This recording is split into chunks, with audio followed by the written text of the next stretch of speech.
Olá, Isabel. Boa noite. Expliquem mais sobre desenho de pesquisa. A não ser que seja uma coisa muito específica, desenho de pesquisa, para mim, tem uma maneira na área da saúde que é a mesma coisa quando eu falo de delineamento experimental.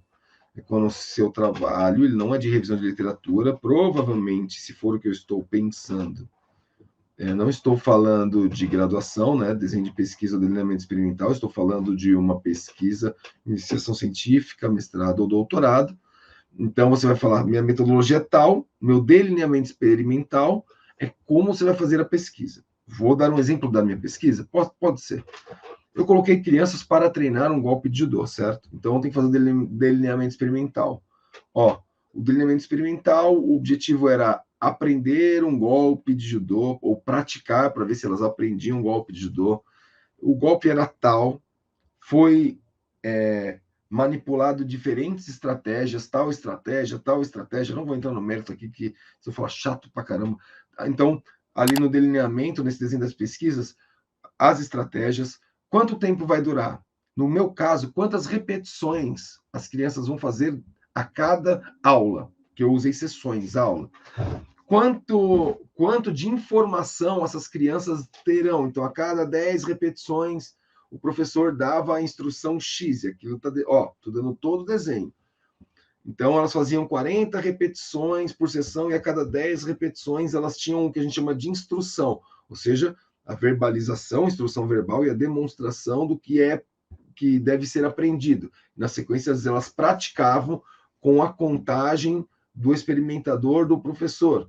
Após uma semana, dessa última semana experimental, a qual eles já tinham completado, por exemplo, sei lá, 5 vezes de 50 repetições, que dava 250 tentativas no total, esperou-se uma semana para solicitar uma filmagem e falar assim: o que você fez? Faz o que você aprendeu. E ela fazia, e é um tipo de teste, e ela fazia esse teste. Coloquei o desenho experimental. Dentro do desenho experimental, eu fiz o delineamento, desenho experimental. Você tem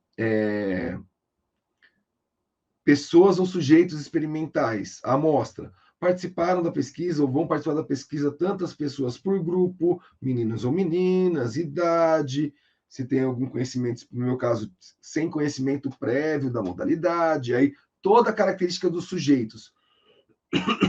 Para fazer essa análise, o que precisou? De 40 minutos para fazer a simulação de uma aula, em que utilizou-se uma câmera, um projetor para isso ou para aquilo. Estou dando todo o desenho. Utilizou-se uma câmera GoPro, utilizou-se a câmera do computador para filmar, utilizou-se o celular para filmar. E aí tem todo desenho, esse é todo desenho experimental ou delineamento experimental. É isso? Então, a partir disso, aí, cada área de pesquisa tem o seu delineamento experimental. Hoje eu fiquei dentro da meu desenho experimental de conforto, né, que foi exatamente o que eu fiz, obviamente não contando as estratégias, mas esse é um desenho, um delineamento experimental. É isso, Isabel? É alguma coisa mais específica? Se seu trabalho é de revisão de literatura, não tem delineamento experimental. Se você fazer um trabalho de pós-graduação que não tem um experimento, não tem o delineamento experimental. É a metodologia. O delineamento experimental faz parte da metodologia.